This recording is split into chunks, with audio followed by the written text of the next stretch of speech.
ಎಲ್ಲರಿಗೂ ನಮಸ್ಕಾರ. ನಾನು ಚೈತ್ರ ಪ್ರಮೋದ್, ಕನ್ನಡ ಶಿಕ್ಷಕಿ. ಮಕ್ಕಳೇ, ಈ ಹಿಂದೆ ನೀವು ಮೊದಲನೇ ಪೂರ್ವ ಸಿದ್ಧತಾ ಪರೀಕ್ಷೆಯನ್ನ ಬರೆದಿದ್ದೀರಿ. ಅಂದ್ರೆ ಕರ್ನಾಟಕ ಶಾಲಾ ಪರೀಕ್ಷೆ ಹಾಗೂ ಮೌಲ್ಯ ನಿರ್ಣಯ ಮಂಡಳಿಯವರು 4 ಮಾದರಿ ಪ್ರಶ್ನೆ ಪತ್ರಿಕೆಗಳನ್ನ ಬಿಟ್ಟಿದ್ರು. ಆ ಮಾದರಿ ಪತ್ರಿಕೆಗಳಲ್ಲಿ ಮೊದಲನೇ ಮಾದರಿ ಪತ್ರಿಕೆ ಇದೆಯಲ್ಲ, ಮೊದಲನೇ ಪ್ರಶ್ನೆ ಪತ್ರಿಕೆ ಇದೆಯಲ್ಲ, ಆ ಪತ್ರಿಕೆಯಲ್ಲಿ ಸುಮಾರು 19 ಅಂಕಗಳ ಪ್ರಶ್ನೆಗಳನ್ನ ನೀವು ಮೊನ್ನೆ ಬರೆದಂತಹ ಪೂರ್ವ ಸಿದ್ಧತಾ ಪರೀಕ್ಷೆಯಲ್ಲಿ ಕೇಳಿದ್ದಾರೆ. ಅಂದ್ರೆ ಯಾವ್ಯಾವ ಪ್ರಶ್ನೆಯನ್ನ ಕೇಳಿದ್ದಾರೆ ಅಂತ ಹೇಳಿ ನಾನು ಈ ಮಾದರಿ ಪ್ರಶ್ನೆ ಪತ್ರಿಕೆಯಲ್ಲಿ ನಾನು ತಿಳಿಸ್ತಾ ಹೋಗ್ತೀನಿ. ಜೊತೆಗೆ ಪ್ರಶ್ನೆ ಪತ್ರಿಕೆಯಲ್ಲಿ ಯಾವ ಯಾವ ಪ್ರಶ್ನೆಗಳನ್ನ ಕೂಡ ಕೇಳಿದ್ದಾರೆ, ಜೊತೆಗೆ ಮುಂದೆ ನಿಮಗೆ ಯಾವ್ಯಾವ ಪ್ರಶ್ನೆಗಳನ್ನ ಕೇಳಬಹುದು ಅನ್ನೋದು ಕೂಡ ನೀವು ತಿಳಿತಾ ಹೋಗ್ಬೋದು. ನೋಡಿ, ಮೊದಲನೇದು ನೋಡಿ, ನಿಮಗೆ ಗೊತ್ತು, ಒಟ್ಟು ಸಮಯ 3 ಗಂಟೆ 15 ನಿಮಿಷಗಳು ಇರುತ್ತೆ. ಮೊದಲನೇ ಮೇನು ಬಹು ಆಯ್ಕೆ ಪ್ರಶ್ನೆಗಳು, ಅಂದ್ರೆ 4 ಆಯ್ಕೆಗಳನ್ನ ಕೊಟ್ಟಿರ್ತಾರೆ. ಒಟ್ಟು 6 ಪ್ರಶ್ನೆ ಇರುತ್ತೆ, 6 ಅಂಕಗಳು ಇರುತ್ತೆ. ಎಲ್ಲ ಕೂಡ ವ್ಯಾಕರಣ ಅಂಶಗಳಿಂದಾನೇ ಕೇಳಿರ್ತಾರೆ. ಮೊದಲನೇ ಪ್ರಶ್ನೆ ನೋಡ್ಕೊಳ್ಳಿ. ವರ್ಗೀಯ ವ್ಯಂಜನದ ಪಂಚಮಾಕ್ಷರಗಳಿವು ಅಂತ ಇದೆ. ಆಪ್ಷನ್ಸ್ ಕೊಟ್ಟಿದ್ದಾರೆ: ಅನುನಾಸಿಕಗಳು, ಮಹಾಪ್ರಾಣಾಕ್ಷರಗಳು, ಅಲ್ಪ ಪ್ರಾಣಾಕ್ಷರಗಳು ಹಾಗೂ ಯೋಗವಾಹಗಳು. ಪ್ರಶ್ನೆಯನ್ನ ನೀವು ಸರಿಯಾಗಿ ಅರ್ಥ ಮಾಡ್ಕೋಬೇಕು. ವರ್ಗೀಯ ವ್ಯಂಜನದ ಪಂಚಮಾಕ್ಷರಗಳು ಅಂದ್ರೆ ವರ್ಣಮಾಲೆಯಲ್ಲಿ ನಾವು ವ್ಯಂಜನಗಳನ್ನು ನೋಡ್ತೀವಿ. ವ್ಯಂಜನಗಳಲ್ಲಿ ವರ್ಗೀಯ ವ್ಯಂಜನ ನೋಡ್ತೀವಿ, ಅವರ್ಗೀಯ ವ್ಯಂಜನಾಕ್ಷರಗಳನ್ನ ನೋಡ್ತೀವಿ. ಅದರಲ್ಲಿ ಯಾವ್ದನ್ನು ಕೇಳಿದರೆ ನಿಮ್ಗೆ ವರ್ಗೀಯ ವ್ಯಂಜನದ ಪಂಚಮಾಕ್ಷರಗಳು, ಅವುಗಳನ್ನ ಏನಂತ ಕರೀತಾರೆ ಅಂತ ಹೇಳಿ ಕೇಳಿದ್ದಾರೆ. ಏನಂತ ಕರೀತಾರೆ? ಆನ್ಸರ್ ಬಂದ್ಬಿಟ್ಟು ಸರಿಯಾದ ಆನ್ಸರ್ ಉತ್ತರ ಅನುನಾಸಿಕಗಳು. ಅಂದ್ರೆ ವರ್ಗೀಯ ವ್ಯಂಜನದಲ್ಲಿ ಬರುವಂತಹ ಪಂಚಮ ಅಂದ್ರೆ 5ನೇ ಅಕ್ಷರಗಳನ್ನ ಏನಂತ ಕರೀತಾರೆ ಅಂತ ಹೇಳಿ ಕೇಳಿದ್ದಾರೆ. ಅನುನಾಸಿಕಗಳು ಅಂತ ಹೇಳಿ ಕರೀತಾ ಹೋಗ್ತಾರೆ. ಎರಡನೇ ಪ್ರಶ್ನೆ, ಮಾತಂತು ಪದವು ಈ ಸಂಧಿಗೆ ಉದಾಹರಣೆ ಅಥವಾ ಸೇರಿದೆ. ಮಾತಂತು ಪದವು ಈ ಸಂಧಿಗೆ ಸೇರಿದೆ. ಆಪ್ಷನ್ಸ್ ಕೊಟ್ಟಿದ್ದಾರೆ: ಆಗಮ, ಎಣ್, ವೃದ್ಧಿ ಹಾಗೂ ಲೋಪಸಂಧಿ. ಸರಿಯಾದ ಉತ್ತರ ಲೋಪ ಸಂಧಿ. ಹೇಗೆ ಬಿಡಿಸ್ಕೋಬೇಕು ನೀವು ಪೂರ್ವ ಪದ ಮತ್ತು ಉತ್ತರ ಪದ. ಮಾತು ಪ್ಲಸ್ ಅಂತು ಮಾತಂತು ಆಗುತ್ತೆ. ಅಂದ್ರೆ ಪೂರ್ವ ಪದದಲ್ಲಿರುವ ಕೊನೆಯ ಅಕ್ಷರದ ಸ್ವರ ಏನಾಗ್ತಾ ಹೋಗುತ್ತೆ, ಲೋಪ ಆಗ್ತಾ ಹೋಗುತ್ತೆ, ಬಿಟ್ಟು ಹೋಗುತ್ತೆ. ಹಾಗಿದ್ರೆ ಅದನ್ನ ಏನಂತ ಕರಿತೀವಿ ನಾವು? ಲೋಪಸಂಧಿ ಅಂತ ಹೇಳಿ ಕರಿತಾ ಹೋಗ್ತೀವಿ. ಸರಿಯಾದ ಉತ್ತರ ಲೋಪಸಂಧಿ. ಮೂರನೇ ಪ್ರಶ್ನೆ ನೋಡಿ, ಒಂದು ಪೂರ್ಣ ಕ್ರಿಯಾಪದದೊಂದಿಗೆ ಸ್ವತಂತ್ರವಾಗಿರುವ ವಾಕ್ಯವನ್ನ ಏನಂತ ಕರೀತಾರೆ? ಆಪ್ಷನ್ಸ್ ಕೊಟ್ಟಿದ್ದಾರೆ: ಸಂಯುಕ್ತ ವಾಕ್ಯ, ಸಂಯೋಜಿತ ವಾಕ್ಯ, ಸಾಮಾನ್ಯ ವಾಕ್ಯ, ಮಿಶ್ರ ವಾಕ್ಯ. ಆನ್ಸರು ಸಾಮಾನ್ಯ ವಾಕ್ಯ. ನೆಕ್ಸ್ಟ್ 4ನೇ ಪ್ರಶ್ನೆ, ಕ್ರಿಯಾಪದದ ಮೂಲ ರೂಪ ಏನು? ನಿಮ್ಗೆ ಹೇಳಿದರೆ ಕ್ರಿಯಾಪದದ ಮೂಲ ರೂಪವನ್ನ ನಾವೇನಂತ ಕರಿತೀವಿ? ಧಾತು ಅಂತ ಹೇಳಿ ಕರಿತೀವಿ. ಅಂದ್ರೆ ಸರಿಯಾದ ಉತ್ತರ ಧಾತು. ನೆಕ್ಸ್ಟ್ 5ನೇ ಪ್ರಶ್ನೆ, ಮುಂಗೈ ಪದವು ಈ ಸಮಾಸಕ್ಕೆ ಉದಾಹರಣೆಯಾಗಿದೆ. ಮುಂಗೈ ಎನ್ನುವ ಪದವು ಈ ಸಮಾಸಕ್ಕೆ ಉದಾಹರಣೆ. ಮುಂಗೈ ಅಂದ್ರೆ ಕೈಯ ಮುಂದೆ ಮುಂಗೈ ಆಗ್ತಾ ಹೋಗುತ್ತೆ. ಅಂದ್ರೆ ಇದು ಅಂಶಿ ಸಮಾಸ. ಉತ್ತರ ಆಪ್ಷನ್ ಡಿ, ಅಂಶಿ ಸಮಾಸ. ಅಂಶಿ ಅಂಶ ಭಾವದಿಂದ ಕೂಡಿದರೆ ಅದನ್ನ ಏನಂತ ಕರಿತೀವಿ ನಾವು? ಅಂಶಿ ಸಮಾಸ ಅಂತ ಹೇಳಿ ಕರಿತಾ ಹೋಗ್ತೀವಿ.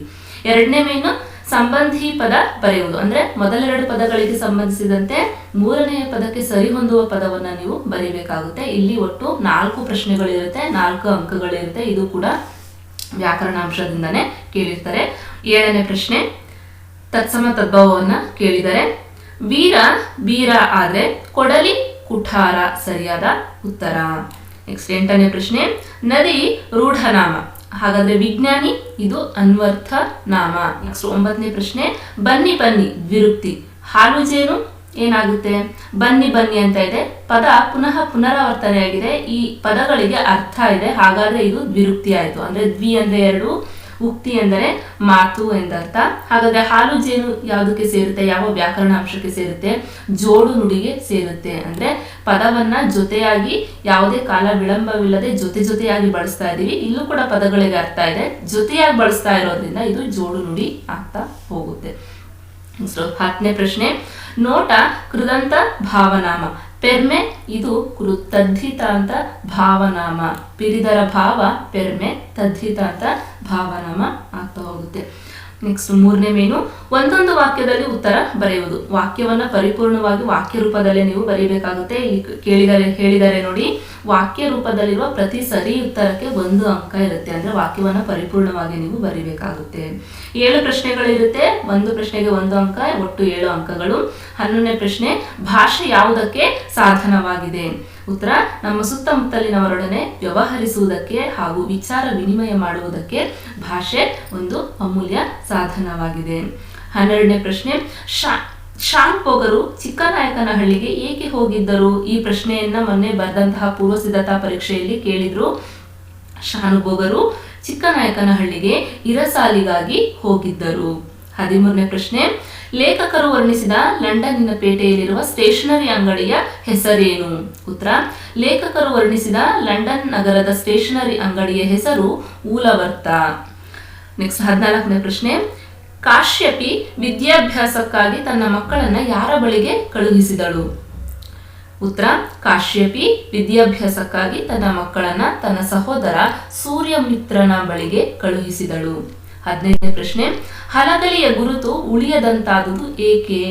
ಉತ್ತರ, ಹಲಗಲಿಯ ಮೇಲೆ ಬ್ರಿಟಿಷ್ ಸರ್ಕಾರದ ದಂಡು ದಾಳಿ ಮಾಡಿ ಬೆಂಕಿ ಹಚ್ಚಿದ್ದರಿಂದ ಹಲಗಲಿಯ ಗುರುತು ಉಳಿಯದಂತಾಯಿತು. 16ನೇ ಪ್ರಶ್ನೆ, ಕುಂಭ ಸಂಭವ ಎಂದು ಯಾರನ್ನು ಕರೆಯಲಾಗಿದೆ? ಉತ್ತರ, ದ್ರೋಣಾಚಾರ್ಯರನ್ನು ಕುಂಭ ಸಂಭವ ಎಂದು ಕರೆಯಲಾಗಿದೆ ಅಥವಾ ಕರೆಯುತ್ತಾರೆ. 17ನೇ ಪ್ರಶ್ನೆ, ಪುಟ್ಟಪೋರಿ ಏನು ಮಾಡುತ್ತಿದ್ದಾಳೆ? ಉತ್ತರ, ಪುಟ್ಟಪೋರಿ ಮುಸುರೆ ತಿಕ್ಕುತ್ತಿದ್ದಾಳೆ. 4ನೇ ಮೇನು, 3-4 ವಾಕ್ಯಗಳಲ್ಲಿ ಉತ್ತರವನ್ನ ಬರಿಬೇಕು. ಉತ್ತರದ ಅಂಶಗಳನ್ನು ಆಧರಿಸಿ ಪ್ರತಿ ಪ್ರಶ್ನೆಗೆ 2 ಅಂಕಗಳನ್ನ ನಿಮಗೆ ನೀಡ್ತಾರೆ. 10 ಪ್ರಶ್ನೆ ಇರುತ್ತೆ, ಒಂದು ಪ್ರಶ್ನೆಗೆ 2 ಅಂಕ, ಒಟ್ಟು 20 ಅಂಕಗಳು ಇರುತ್ತೆ. 18ನೇ ಪ್ರಶ್ನೆ, ವ್ಯಾವಹಾರಿಕ ಮತ್ತು ಗ್ರಾಂಥಿಕ ಭಾಷೆಯ ಲಕ್ಷಣಗಳಾವುವು? ಉತ್ತರ, ವ್ಯಾವಹಾರಿಕವೆಂದರೆ ಜೀವದ್ ಭಾಷೆ, ಅದರಲ್ಲಿ ಜನರು ಮಾತನಾಡುತ್ತಾರೆ, ವ್ಯವಹರಿಸುತ್ತಾರೆ. ಕನ್ನಡ, ತಮಿಳು, ತೆಲುಗು, ತುಳು, ಮರಾಠಿ, ಉರ್ದು, ಇಂಗ್ಲಿಷ್ ಇದಕ್ಕೆ ಉದಾಹರಣೆ. ಎಲ್ಲ ವ್ಯಾವಹಾರಿಕ ಭಾಷೆಗಳು ಗ್ರಾಂಥಿಕವಾಗಬೇಕಿಲ್ಲ. ತುಳು ಒಂದು ಸುಂದರ ವ್ಯಾವಹಾರಿಕ ಭಾಷೆ, ಆದರೆ ಅದು ಗ್ರಾಂಥಿಕ ಭಾಷೆಯಲ್ಲ. ಗ್ರಾಂಥಿಕವೆಂದರೆ ಅಭಿವೃದ್ಧಿ ಹೊಂದಿ ಗ್ರಂಥ ರಚನೆಯಲ್ಲಿ ಉಪಯೋಗವಾದ ಭಾಷೆ. ಸಂಸ್ಕೃತ, ಕನ್ನಡ, ಇಂಗ್ಲಿಷ್, ಪಾಳಿ ಇತ್ಯಾದಿ ಈ ವರ್ಗಕ್ಕೆ ಉದಾಹರಣೆ. ಎಲ್ಲ ಗ್ರಾಂಥಿಕ ಭಾಷೆಗಳು ಇಂದು ವ್ಯಾವಹಾರಿಕವಾಗಿಲ್ಲ. ಸಂಸ್ಕೃತ ಗ್ರಾಂಥಿಕ ಭಾಷೆಯಾಗಿದ್ದು ಈಗ ಯಾವೊಂದು ಪ್ರದೇಶದಲ್ಲಿಯೂ ಅದು ವ್ಯಾವಹಾರಿಕ ಭಾಷೆಯಾಗಿಲ್ಲ. 19ನೇ ಪ್ರಶ್ನೆ, ನಾಲ್ವಡಿ ಕೃಷ್ಣರಾಜ ಒಡೆಯರ ಕಾಲದಲ್ಲಿ ಕಾರ್ಯರೂಪಕ್ಕೆ ಬಂದ ನೀರಾವರಿ ಯೋಜನೆಗಳು ಯಾವುವು? ಉತ್ತರ, ನಾಲ್ವಡಿ ಕೃಷ್ಣರಾಜ ಒಡೆಯರ ಕಾಲದಲ್ಲಿ ಅಂದರೆ ಕ್ರಿಸ್ತಶಕ 1900ರಲ್ಲಿ ಶಿವನ ಸಮುದ್ರದ ಬಳಿಯ ಕಾವೇರಿ ನದಿಯಿಂದ ಜಲ ವಿದ್ಯುತ್ ಉತ್ಪಾದನಾ ಕೇಂದ್ರ ಪ್ರಾರಂಭವಾಯಿತು. ಇದು ಭಾರತ ಮಾತ್ರವಲ್ಲ, ಏಷ್ಯಾ ಖಂಡದಲ್ಲಿಯೇ ಮೊದಲ ಜಲ ವಿದ್ಯುತ್ ಯೋಜನೆಯಾಗಿದೆ. ಕ್ರಿಸ್ತಶಕ 1907ರಲ್ಲಿ ಮಾರಿಕಣಿವೆಯಲ್ಲಿ ವಾಣಿವಿಲಾಸ ಸಾಗರ ಅಣೆಕಟ್ಟನ್ನು ಕಟ್ಟಲಾಯಿತು. ಕ್ರಿಸ್ತಶಕ 1911ರಲ್ಲಿ ಕೃಷ್ಣರಾಜ ಸಾಗರ ಅಣೆಕಟ್ಟನ್ನು ನಿರ್ಮಿಸಲಾಯಿತು. ಇವು ನೀರಾವರಿ ಕ್ಷೇತ್ರಕ್ಕೆ ನಾಲ್ವಡಿ ಕೃಷ್ಣರಾಜ ಒಡೆಯರವರು ನೀಡಿದ ಬೃಹತ್ ಕೊಡುಗೆಯಾಗಿವೆ.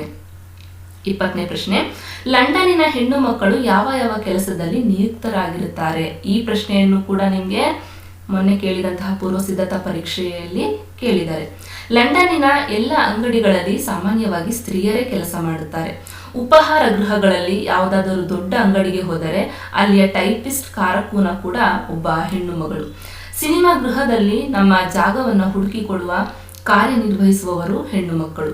ಕಾಲೇಜಿನಲ್ಲಿ ಸಹ ವಿದ್ಯಾರ್ಥಿನಿಯರ ಅನುಕೂಲಕ್ಕಾಗಿ ಸಿಪಾಯಿಣಿಯರನ್ನ ಇಟ್ಟಿದ್ದಾರೆ.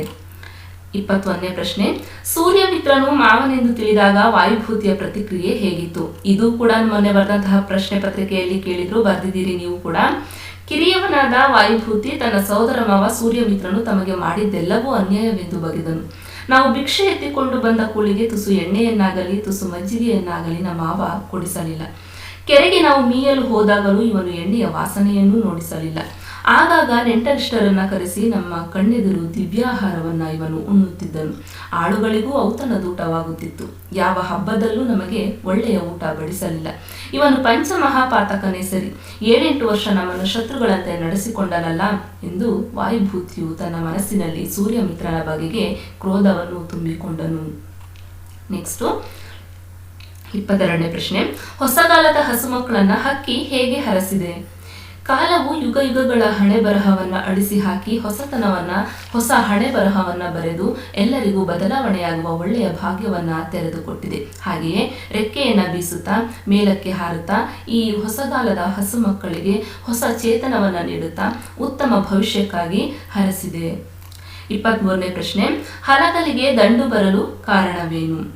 ಹಲಗಲಿಯ ಬೇಡರಾದ ಪೂಜೇರಿ ಹನುಮ ಬ್ಯಾಡರಬಾಲ, ರಾಮ, ಜಡಗ ಇವರುಗಳು ಬ್ರಿಟಿಷ್ ಸರ್ಕಾರ ಹೊರಡಿಸಿದ್ದ ನಿಶಸ್ತ್ರೀಕರಣದ ಆದೇಶವನ್ನು ವಿರೋಧಿಸಿ ತಮ್ಮಲ್ಲಿರುವ ಆಯುಧಗಳನ್ನು ಕೊಡಲು ಒಪ್ಪದೆ ದಂಗೆ ಎದ್ದರು. ಈ ದಂಗೆಯನ್ನ ಹತ್ತಿಕ್ಕಲು ಬಂದ ಕಾರಕೂನನ ಕಪಾಳಕ್ಕೆ ಹೊಡೆದು ಸಿಪಾಯಿಗಳನ್ನ ಹೊಡೆದು ಉಳಿಸಿದರು. ಇದರಿಂದ ಕೋಪಗೊಂಡ ಕುಂಪಣಿ ಸರ್ಕಾರ ಅಧಿಕಾರಿಗಳು ಹಲಗಲಿಯ ಬೇಡರ ದಂಗೆಯನ್ನ ಬಗ್ಗು ಬಡಿಯಲು ದಂಡನ್ನು ಕರೆಯಿಸಿದರು. 24ನೇ ಪ್ರಶ್ನೆ, ಭಗತ್ ಸಿಂಗ್ನ ತಾಯಿಯ ಕಣ್ಣುಗಳಿಂದ ನೀರು ಧಾರಾಕಾರವಾಗಿ ಹರಿಯಲು ಕಾರಣವೇನು? ಎಲ್ಲ ಮಕ್ಕಳು ಸಂಜೆ ಶಾಲೆಯಿಂದ ಬಂದಿದ್ದರು. ಆದರೆ 12 ವರ್ಷದ ಬಾಲಕ ಭಗತ್ ಸಿಂಗ್ ಮಾತ್ರ ಮನೆಗೆ ಬಂದಿರಲಿಲ್ಲ. ಅವನ ತಂದೆ ತಾಯಿಯರಿಗೆ, ಕುಟುಂಬದ ಇತರ ಸದಸ್ಯರಿಗೆ ಬಹಳ ಆತಂಕವಾಯಿತು. ಸಂಜೆ ತಡವಾಗಿ ಮನೆಗೆ ಬಂದ ಭಗತ್ ಸಿಂಗ್ನನ್ನು ಕಂಡ ಅವನ ತಂಗಿ ಸಂತೋಷದಿಂದ ವೀರಾಜಿ ಬಂದ ಎಂದು ಕೂಗಿಕೊಂಡಳು. ಕತ್ತಲಾದರೂ ಮಗ ಮನೆಗೆ ಬಾರದೆ ಇದ್ದುದರಿಂದ ಆತಂಕಗೊಂಡಿದ್ದ ಆತನ ತಾಯಿಗೆ ಮಗನನ್ನ ಕಂಡು ಸಂತೋಷವಾಯಿತು. ಓಡಿ ಬಂದು ಮಗನನ್ನು ಅಪ್ಪಿದಳು. ಆಕೆಯ ಕಣ್ಣುಗಳಿಂದ ನೀರು ಧಾರಾಕಾರವಾಗಿ ಸುರಿಯಿತು. 25ನೇ ಪ್ರಶ್ನೆ, ವಿವೇಕಾನಂದರ ದೃಷ್ಟಿಯಲ್ಲಿ ದೇಶದ ಪ್ರಗತಿ ಹೇಗೆ ಸ್ಥಿರವಾಗುವುದು? ಉತ್ತರ: ವಿವೇಕಾನಂದರ ದೃಷ್ಟಿಯಲ್ಲಿ ದೇಶದ ಪ್ರಗತಿ ಸ್ಥಿರವಾಗಬೇಕಾದರೆ ದೇಶದ ಭಾಷೆಯಲ್ಲಿ ಜನರು ಭಾವನೆಗಳನ್ನು ನೀಡಿದರೆ ಅವರು ವಿಷಯ ಗ್ರಹಣ ಮಾಡಿಕೊಳ್ಳುವರು. ಆದರೆ ಅವರಿಗೆ ಮತ್ತೊಂದು ಅವಶ್ಯಕತೆ ಇದೆ, ಅದು ಸಂಸ್ಕೃತಿ.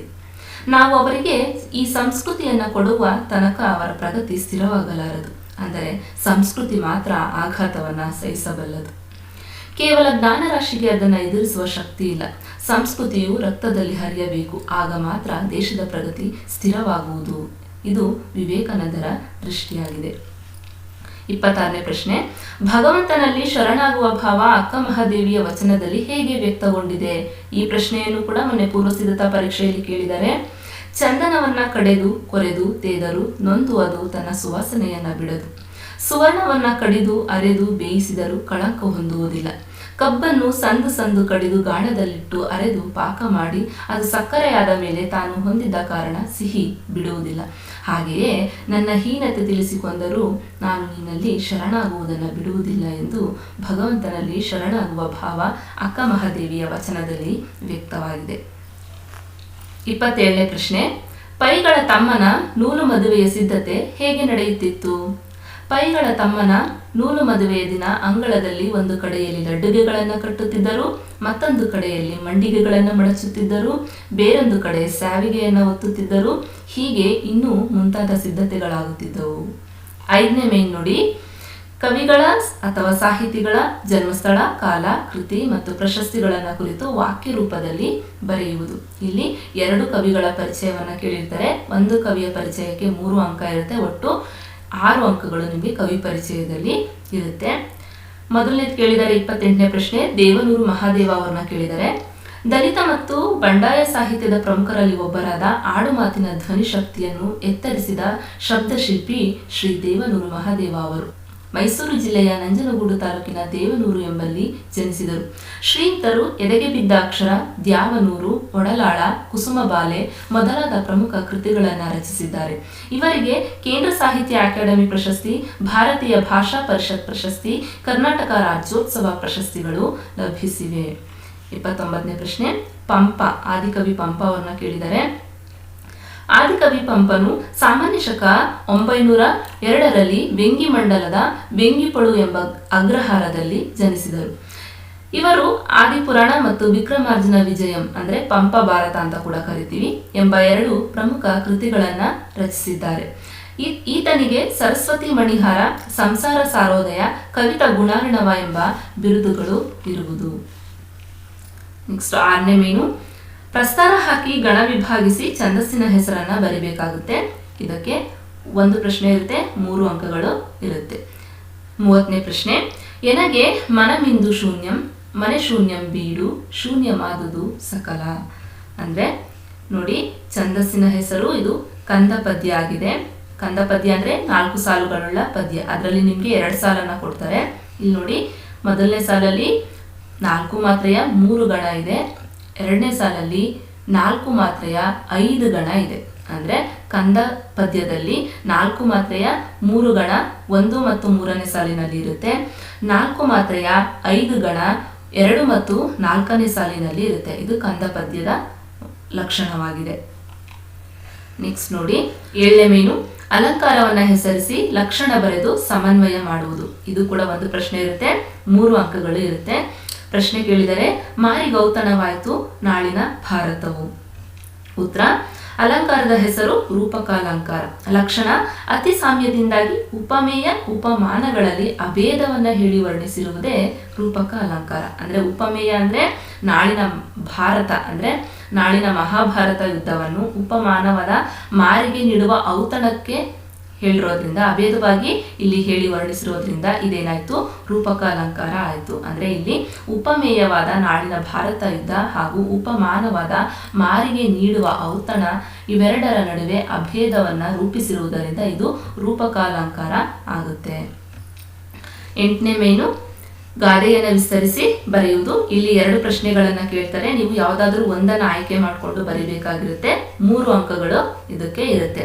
ಗಾದೆ ಕೇಳಿದರೆ ಕೈ ಕೆಸರಾದರೆ ಬಾಯಿ ಮೊಸರು ಅಥವಾ ಮನಸ್ಸಿದ್ದರೆ ಮಾರ್ಗ, 2ರಲ್ಲಿ ಯಾವುದಾದ್ರೂ ನೀವು ಆಯ್ಕೆ ಮಾಡಿಕೊಂಡು ಬರೀಬಹುದು. ನೆಕ್ಸ್ಟು 9ನೇ ಮೇನು ಸಂದರ್ಭವನ್ನ ಸ್ವಾರಸ್ಯದೊಂದಿಗೆ ಬರೆಯುವುದು. ಅಂದ್ರೆ ಇಲ್ಲಿ 6 ಪ್ರಶ್ನೆಯನ್ನ ಬರೀಬೇಕಾಗುತ್ತೆ. ಒಂದು ಪ್ರಶ್ನೆಗೆ 3 ಅಂಕ ಇರುತ್ತೆ. ಒಟ್ಟು 18 ಅಂಕಗಳನ್ನ ನೀವು ಇಲ್ಲಿ ಗಳಿಸಬಹುದು. ನೋಡಿ, ಪ್ರಶ್ನೆ ಕೇಳಿದರೆ 33ನೇ ಪ್ರಶ್ನೆ, ಮಡಿಯಬೇಕಾದರೆ ಮಾಡಿಯೇ ಮಡಿಯುತ್ತೇನೆ. ಆಯ್ಕೆ, ಸಂದರ್ಭ ಮತ್ತೆ ಸ್ವಾರಸ್ಯ, ಈ 3 ಅಂಶಗಳನ್ನ ಇಟ್ಕೊಂಡೇ ನೀವು ಸಂದರ್ಭವನ್ನ ಬರಿಬೇಕಾಗುತ್ತೆ. ಕವಿ ಹೆಸರು, ಅವರು ಬರೆದಿರುವಂತಹ ಯಾವ ಕೃತಿಯಿಂದ ಅದನ್ನು ಆಯ್ಕೆ ಮಾಡ್ಕೊಂಡಿದ್ದಾರೆ, ಜೊತೆಗೆ ಯಾವ ಪಾಠ ಮತ್ತು ಪದ್ಯದಿಂದ ಆ ಒಂದು ಸಾಲನ್ನ ಆಯ್ಕೆ ಮಾಡಿ ನಿಮಗೆ ಪ್ರಶ್ನೆಯಾಗಿ ಕೊಟ್ಟಿದ್ದಾರೆ ಅಂತ ನೋಡಿಕೊಂಡು ನೀವು ಬರಿಬೇಕಾಗುತ್ತೆ. ನೆಕ್ಸ್ಟು 34ನೇ ಪ್ರಶ್ನೆ, ತಾವು ಕಡಿಮೆ ಮಾತನಾಡಿದ್ದೀರಿ, ಹೆಚ್ಚು ಕೆಲಸ ಮಾಡಿದ್ದೀರಿ. ಭಾಗ್ಯಶಿಲ್ಪಿಗಳಿಂದ ಕೇಳಿದರೆ. ನೆಕ್ಸ್ಟ್ 35ನೇ ಪ್ರಶ್ನೆ, ಯುದ್ಧಕ್ಕೆ ಹೋದ ತನ್ನ ಮಗನ ಕಣ್ಣುಗಳಂತೆಯೇ ಇವೆ ಎಲ್ಲ. ಯುದ್ಧ ಪಾಠದಿಂದ ಕೇಳಿದರೆ. ನೆಕ್ಸ್ಟು 36ನೇ ಪ್ರಶ್ನೆ, ತೇಲಿಸಿ ಮುಳುಗಿಸಿ ಖಂಡ ಖಂಡಗಳ. ಅಂದ್ರೆ ಇಲ್ಲಿ ಹಕ್ಕಿ ಹಾರುತ್ತಿದೆ ನೋಡಿದಿರಾ ಎಂಬ ಪದ್ಯದಿಂದ ಕೇಳಿದ್ದಾರೆ. ನೆಕ್ಸ್ಟು 37ನೇ ಪ್ರಶ್ನೆ, ದಿನಪ ಸುತನಂ ಕೊಲಿಸಿದ ನೆಲದೊಡನೆ ಮತ್ತೆ ಪುದುವಾಳ್ದೆಪೆನೆ. ಇದು ಕೂಡ ಚಲಮನೆ ಮೆರವ ಎಂಬ ಪದ್ಯದಿಂದ ಕೇಳಿದ್ದಾರೆ. ನೆಕ್ಸ್ಟ್ 38ನೇ ಪ್ರಶ್ನೆ, ಹಕ್ಕಿಯ ಕೊರಲಿಂಪು ಹಸುರು. ಅಂದ್ರೆ ಹಸುರು ಪದ್ಯದಿಂದ ಪ್ರಶ್ನೆಯನ್ನ ಕೇಳಿದ್ದಾರೆ. 10ನೇ ಮೇನು ಪದ್ಯ ಪೂರ್ಣಗೊಳಿಸೋದು. ತಪ್ಪಿಲ್ಲದೆ ಬರೆದ ಪ್ರತಿ ಪೂರ್ಣ ಸಾಲಿಗೆ 1 ಅಂಕ. ನೀವು ತಪ್ಪಿಲ್ಲದೆ ಯಾವುದೇ ಒಂದು ಮಿಸ್ಟೇಕ್ಸ್ ಇಲ್ಲದೆ ಬರಿಬೇಕಾಗುತ್ತೆ. ಮೊನ್ನೆ ಕೇಳಿದಂತಹ ಪೂರ್ವಸಿದ್ಧತಾ ಪರೀಕ್ಷೆಯಲ್ಲಿ ಇದೇ ಪದ್ಯವನ್ನ ಕೇಳಿದ್ರು. ಸಂಕಲ್ಪ ಗೀತೆಯಿಂದ 2 ಪ್ಯಾರ ಇರುತ್ತೆ. 2ರಲ್ಲಿ ಯಾವುದಾದ್ರೂ ಒಂದು ಪ್ಯಾರವನ್ನ ನೀವು ತಪ್ಪಿಲ್ಲದೆ ಬರೀಬೇಕಾಗಿರುತ್ತೆ. ಒಂದು ಪದ್ಯ ಅಥವಾ ಒಂದು ಪ್ಯಾರಾಗೆ ನಿಮಗೆ 4 ಅಂಕಗಳು ಇರುತ್ತೆ. 11ನೇ ಮೇನು ಪದ್ಯ ಭಾಗವನ್ನ ಓದಿ ಅರ್ಥ ಮಾಡಿಕೊಂಡು ಅಡಕವಾಗಿರುವ ಮೌಲ್ಯವನ್ನಾಧರಿಸಿ ಸಾರಾಂಶ ಬರೆಯುವುದು. ಇದು ಕೂಡ ಒಂದು ಪ್ಯಾರವನ್ನ ಕೊಟ್ಟಿರ್ತಾರೆ. ಆ ಪ್ಯಾರವನ್ನ ನೀವು ಓದ್ಕೋಬೇಕು. ನಿಮಗೆ ಪದ್ಯವನ್ನ ಚೆನ್ನಾಗಿ ನೀವು ಅರ್ಥ ಮಾಡ್ಕೊಂಡಿದ್ರೆ ಅದರ ಸಾರಾಂಶವನ್ನ ಬರೀಬಹುದು. ಇದಕ್ಕೆ 4 ಅಂಕಗಳು ಇರುತ್ತೆ. 40ನೇ ಪ್ರಶ್ನೆ ಏನು ಕೇಳಿದ್ದಾರೆ, ಆ ಪದ್ಯವನ್ನ ಕೇಳಿದ್ದಾರೆ ಅಂದ್ರೆ, ಮಾರಿಗೌತಣವಾಯಿತು ನಾಳಿನ ಭಾರತವು, ಚತುರಂಗ ಬಲದಲ್ಲಿ ಕೌರವನ ಋಣ ಹಿಂಗೆ ರಣದಲ್ಲಿ, ಸುಭಟ ಕೋಟಿಯನ್ನು ತೀರಿಸಿಯೇ ಪತಿ ಅವಸರಕ್ಕೆ ಶರೀರವನ್ನು ನೂಕುವೆನು, ನಿನ್ನೆಯ ವೀರರೈವರ ನೋಯಿಸೆನು ರಾಜೀವ ಸಕನಾಣೆ. ಈ ಪ್ಯಾರವನ್ನ ಕೇಳಿದರೆ ಇದನ್ನು ನೀವು ಓದ್ಕೋಬೇಕಾಗುತ್ತೆ. ಓದ್ಕೊಂಡು ಅರ್ಥ ಮಾಡಿಕೊಂಡು ಅದಕ್ಕೆ ಸಂಬಂಧಪಟ್ಟಂತೆ ಸಾರಾಂಶವನ್ನ ಬರಿಬೇಕಾಗುತ್ತೆ. ಕೌರವೇಂದ್ರನ ಕೊಂದೆ ನೀನು ಪದ್ಯದಿಂದ ಕೇಳಿದ್ದಾರೆ. ನೆಕ್ಸ್ಟು 12ನೇ ಮೇನು 8-10 ವಾಕ್ಯಗಳಲ್ಲಿ ಉತ್ತರವನ್ನ ಬರಿಬೇಕಾಗುತ್ತೆ. ಇಲ್ಲಿ ನೀವು 2 ಪ್ರಶ್ನೆಯನ್ನ ಬರಿಬೇಕಾಗಿರುತ್ತೆ. ಒಟ್ಟು 8 ಅಂಕಗಳು ನಿಮಗೆ ಸಿಗುತ್ತೆ. ಅಂದ್ರೆ ಒಂದು ಪ್ರಶ್ನೆಗೆ 4 ಅಂಕ ಇರುತ್ತೆ. 41ನೇ ಪ್ರಶ್ನೆ ಕೇಳಿದರೆ ಇದರಲ್ಲಿ 2 ಪ್ರಶ್ನೆ ಕೇಳಿರ್ತಾರೆ. 2ರಲ್ಲಿ ಯಾವ್ದಾದ್ರು ಒಂದನ್ನ ನೀವು ಆಯ್ಕೆ ಮಾಡಿಕೊಂಡು ಬರಿಬೇಕಾಗುತ್ತೆ. ಮೊನ್ನೆ ಕೇಳಿದಂತಹ ಪೂರ್ವ ಸಿದ್ಧತಾ ಪರೀಕ್ಷೆಯಲ್ಲಿ ಶಬರಿಯಿಂದನೇ ಕೇಳಿದ್ರು, ಜೊತೆಗೆ ವೀರಲವ ಎನ್ನುವ ಪದ್ಯದಿಂದನೇ ಕೇಳಿದ್ರು. ನೋಡಿ, ನಂಬಿ ಕೆಟ್ಟವರಿಲ್ಲ ಎಂಬ ಮಾತು ಶಬರಿಯ ಪಾಲಿಗೆ ಹೇಗೆ ನಿಜವಾಗಿದೆ, ಅಥವಾ ಶಬರಿಯ ಚಿಂತೆ ಹಿಂಗಿ ಹೋದ ಸಂದರ್ಭದ ಸ್ವಾರಸ್ಯವನ್ನ ವಿವರಿಸಿ. ಈ ಪ್ರಶ್ನೆಯನ್ನ ಕೇಳಿದ್ರು. ನೆಕ್ಸ್ಟ್ ವೀರಲವದಿಂದ ಕೇಳಿದರೆ 42ನೇ ಪ್ರಶ್ನೆ, ಲವನು ಯಜ್ಞಾಶ್ವವನ್ನ ಕಟ್ಟಲು ಕಾರಣವೇನು, ಅಥವಾ ಲವನಲ್ಲಿದ್ದ ಕ್ಷಾತ್ರಗುಣ ವೀರಲವ ಪದ್ಯದಲ್ಲಿ ವ್ಯಕ್ತಗೊಂಡಿರುವುದನ್ನು ನಿಮ್ಮ ಮಾತುಗಳಲ್ಲಿ ಬರೆಯಿರಿ. ಇವೆರಡು ಪ್ರಶ್ನೆಗಳು ಕೂಡ ನಿಮಗೆ ಮೊನ್ನೆ ಕೇಳಿದಂತಹ ಪೂರ್ವಸಿದ್ಧತಾ ಪರೀಕ್ಷೆಯಲ್ಲಿ ಬಂದಿತ್ತು. ಬರೆದಿದ್ದೀರಾ ಅನ್ಕೊಂಡಿದ್ದೀನಿ. ನೆಕ್ಸ್ಟ್ ನೋಡಿ, 13ನೇ ಮೇನು ಗದ್ಯ ಭಾಗವನ್ನು ಓದಿಕೊಂಡು ಪ್ರಶ್ನೆಗಳಿಗೆ ಉತ್ತರ ಬರಿಬೇಕಾಗುತ್ತೆ. ಅಂದರೆ ನಿಮಗೆ ಒಂದು ಗದ್ಯ ಭಾಗವನ್ನು ಕೊಟ್ಟಿರ್ತಾರೆ, ಅದನ್ನು ನೀವು ಮನಸ್ಸಲ್ಲಿ ಓದ್ಕೋಬೇಕು. ಅದಕ್ಕೆ ಸಂಬಂಧಪಟ್ಟಂತಹ 2 ಪ್ರಶ್ನೆಗಳನ್ನು ಕೇಳ್ತಾರೆ. ಆ ಪ್ರಶ್ನೆಗಳಿಗೆ ನೀವು ಉತ್ತರವನ್ನು ಬರಿಬೇಕು. ಪ್ರತಿ ಪ್ರಶ್ನೆಗೆ 2 ಅಂಕ ಇರುತ್ತೆ. ಒಟ್ಟು 4 ಅಂಕಗಳು ನೀವು ಇದರಲ್ಲಿ ಗಳಿಸ್ತೀರಾ. ನೆಕ್ಸ್ಟು ಅದಾದಮೇಲೆ 14ನೇ ಮೇನು ಪತ್ರಲೇಖನ ಬರೆಯುವುದು. ಪತ್ರಲೇಖನ ಏನು ಕೇಳಿದರೆ, ನಾನು ಮೊನ್ನೆ ಕ್ಲಾಸಲ್ಲೇ ಹೇಳಿದ್ದೆ, ನೀವು ಇಲ್ಲಿ ಯಾವ ಪ್ರಶ್ನೆಯನ್ನು ಕೇಳಿರ್ತಾರೆ ಆ ಪ್ರಶ್ನೆಯಲ್ಲಿ ನೀವು ಅದರಲ್ಲಿ ಬರುವಂತಹ ಹೆಸರನ್ನು ನೀವು ಭಾವಿಸ್ಕೊಂಡು ಏನು ಮಾಡಬೇಕಾಗುತ್ತೆ, ಪತ್ರಲೇಖನವನ್ನು ಬರಿಬೇಕಾಗುತ್ತೆ. ಪತ್ರಲೇಖನಕ್ಕೆ 5 ಅಂಕ ಇರುತ್ತೆ. ಒಂದು ವ್ಯಾವಹಾರಿಕ ಪತ್ರವನ್ನು ಕೇಳಿರ್ತಾರೆ, ಇನ್ನೊಂದು ವೈಯಕ್ತಿಕ ಪತ್ರವನ್ನು ಕೇಳಿರ್ತಾರೆ. 2ರಲ್ಲಿ ಯಾವುದಾದ್ರೂ ನೀವು ಆಯ್ಕೆ ಮಾಡಿಕೊಂಡು ಬರಿಬಹುದಾಗಿದೆ. ಪ್ರಶ್ನೆಗಳು ನೋಡ್ಕೊಳ್ಳಿ. ನಿಮ್ಮನ್ನು ಚಿಕ್ಕಮಗಳೂರು ಜಿಲ್ಲೆಯ ಕೊಪ್ಪ ತಾಲೂಕಿನ ಗುಡ್ಡೆತೋಟ ಗ್ರಾಮದ ನಿವಾಸಿ ಅನ್ನಪೂರ್ಣ ಎಂದು ಭಾವಿಸಿಕೊಂಡು ಗ್ರಾಮದಲ್ಲಿ ಸರ್ಕಾರಿ ಪದವಿ ಪೂರ್ವ ಕಾಲೇಜು ಆರಂಭಿಸುವಂತೆ ಕೋರಿ ಶಿಕ್ಷಣ ಸಚಿವರಿಗೆ ಪತ್ರವನ್ನು ಬರೆಯಿರಿ.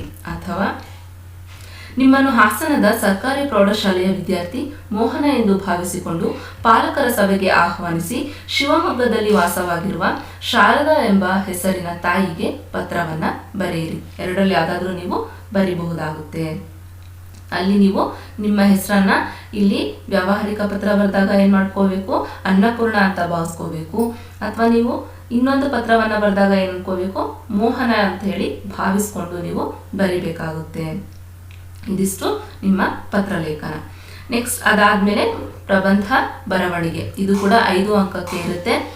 ಪ್ರಶ್ನೆ ಕೇಳಿದರೆ ರಾಷ್ಟ್ರೀಯ ಹಬ್ಬಗಳ ಮಹತ್ವ ಅಥವಾ ಕನ್ನಡ ಭಾಷೆಯ ಬೆಳವಣಿಗೆ ಮತ್ತು ಸವಾಲುಗಳು. ಇಲ್ಲೂ ಕೂಡ 2 ಪ್ರಶ್ನೆಗಳಿರುತ್ತೆ. 2 ಪ್ರಶ್ನೆಗಳಲ್ಲಿ ಯಾವುದಾದ್ರೂ ಒಂದು ಪ್ರಶ್ನೆಯನ್ನು ಆಯ್ಕೆ ಮಾಡಿಕೊಂಡು ನೀವು ಪ್ರಬಂಧವನ್ನು ಬರಿಬೇಕಾಗಿರುತ್ತೆ. 5 ಅಂಕಗಳು ನೀವು ಇದರಲ್ಲಿ ಗಳಿಸಬಹುದು. ಬರಿಬೇಕಾದ್ರೆ ಪೀಠಿಕೆ, ವಿಷಯ ನಿರೂಪಣೆ ಹಾಗೂ ಉಪಸಂಹಾರ ಈ 3 ಅಂಶಗಳನ್ನು ಇಟ್ಕೊಂಡೆ ನೀವು ಪ್ರಬಂಧವನ್ನು ಬರಿಬೇಕಾಗುತ್ತೆ. ಇದಿಷ್ಟು ನಿಮ್ಮ ಮೊದಲನೇ ಮಾದರಿ ಪ್ರಶ್ನೆ ಪತ್ರಿಕೆ 1ರ ಮಾದರಿ ಉತ್ತರಗಳು ಆಗಿರುತ್ತೆ. ನೋಡಿ, ಮಾದರಿ ಪ್ರಶ್ನೆ ಪತ್ರಿಕೆ 1ರಿಂದಲೇ ನಿಮಗೆ 19 ಅಂಕಗಳ ಪ್ರಶ್ನೆಗಳನ್ನು ಮೊನ್ನೆ ಬರೆದಂತಹ ಪೂರ್ವಸಿದ್ಧತಾ ಪರೀಕ್ಷೆಯಲ್ಲಿ ಕೇಳಿದ್ದಾರೆ. ಹಾಗಿದ್ರೆ ಮಕ್ಕಳೇ, ನೀವು ಹೆಚ್ಚು ಪ್ರಶ್ನೆ ಪತ್ರಿಕೆಗಳನ್ನು ನೀವು ಬಿಡಿಸ್ಬೇಕಾಗುತ್ತೆ. ಹೆಚ್ಚೆಚ್ಚು ಪ್ರಶ್ನೆ ಪತ್ರಿಕೆಗಳನ್ನು ಬಿಡಿಸಿದ್ರೆ ಅದರಲ್ಲಿ ಪ್ರಶ್ನೆಗಳನ್ನು ನಿಮಗೆ ಕೇಳ್ತಾ ಹೋಗ್ತಾರೆ. ಜೊತೆಗೆ ಪಾಠ ಪದ್ಯಗಳನ್ನು ಕೂಡ ನೀವು ಚೆನ್ನಾಗಿ ಓದ್ಕೋಬೇಕಾಗುತ್ತೆ. ಇದಿಷ್ಟು ಮೊದಲನೇ ಮಾದರಿ ಪ್ರಶ್ನೆ ಪತ್ರಿಕೆಯ ಉತ್ತರಗಳಾಗಿರುತ್ತೆ. ಇದಿಷ್ಟು ಅರ್ಥ ಆಗಿದೆ ಅನ್ಕೋತೀನಿ. ಧನ್ಯವಾದಗಳು.